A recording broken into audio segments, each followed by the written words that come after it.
বড় ভাই আপনি এখানে বসা মন খারাপ করে হতাশা বসে থাকলে আমি পুরো এলাকায় চোর চোর চোর করে আপনাদের খুঁজি আপনার কোনো খবর নাই আপনি এখানে হতাশা বসে আছেন কথা কর সময় তো একেবারে আবেগ বিবেক উসলায় উসলায় পড়ে তেলে ঝোলে শব্দ ছাড়তে থাকোস। ওই তুই যদি সত্যি সত্যি আমার খোঁজাখুঁজি করতি তাহলে মোবাইল আছে না একটা কল দিলিনি, কলকে দিছোস?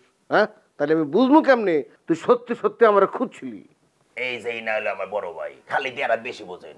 আরে ভাই আমি তো মনে করছি আপনি পুলের ব্যাপারের সামনে থাকবেন। তুই পুলো বাড়ির সামনে গেছিলি? হ্যাঁ গেছিলাম। ওমা কাম থাকলে যাবো না। কি কাম? নিশ্চয়ই তুই সুইটির লগে দেখা করতে গেছিলি। সব সুইটি মুইটি টাইম আছে। আচ্ছা ঠিক আছে, ওই সুইটি আমারে কল করছিল, ছবিগুলো চাইতেছে, তাড়াতাড়ি ছবিগুলো এডিট কর করে আমার ওই হোয়াটসঅ্যাপে দিয়ে দে, আমি ওরে পাঠিয়ে দিচ্ছি। আচ্ছা দেবো না। দিমুনি কয় বয়ে থাকলে চলবো? এখন এডিট শুরু কর। ওই যে শুরু কর। আচ্ছা একটা কথা বলুন তো বড় ভাই আমারে, আমি ছবি দিলে সমস্যা কি? সমস্যা কি তুই বোঝস না?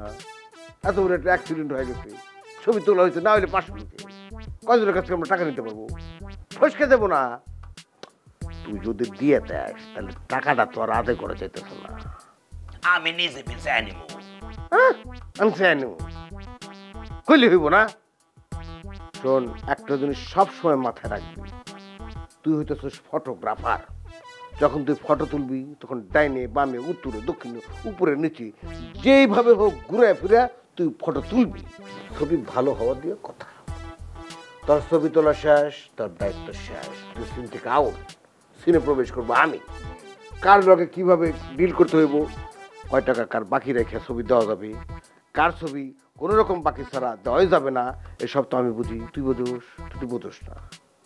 এই জন্য তোরে আমি বলতেছি, ভবিষ্যতে আর কখনোই ছবি তোলার পরে ছবি দেওয়ার জন্য উতলা হবি না, তাহলে কিন্তু তোর ভবিষ্যৎ নষ্ট হয়ে যাবে। তো বিল আপনি নিবেন, তাহলে পরে আপনি এডিট করেন। এই তুই তো বেদব আছিস রে।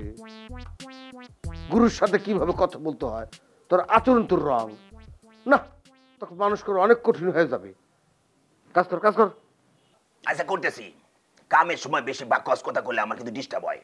একদম সাইলেন্ট। বেশি কথা কয় রে ভাই রে ভাই। হ্যাঁ রে, আমরাও গুরু শিষ্য ছিলাম, এরকম বজ্জাত শিষ্য আমরা ছিলাম না। গুরুর পা ধুয়ে ধুয়ে পানি খেতাম, এই জন্য আজকে আমরা এখানে। তার ভবিষ্যৎ তো দেখতেছি ডাস্টবিনেরই। হ্যাঁ, দেখা যাবে যে তুই ডাস্টবিনটা ঘুরতেছোস, নানান জিনিসপত্র খাইয়া শরীর মরি ব্যাংরা স্যাংরা বানায়া সালামালা পিন্দা ডাস্টবিনটা তুই ঘুরতেছোস।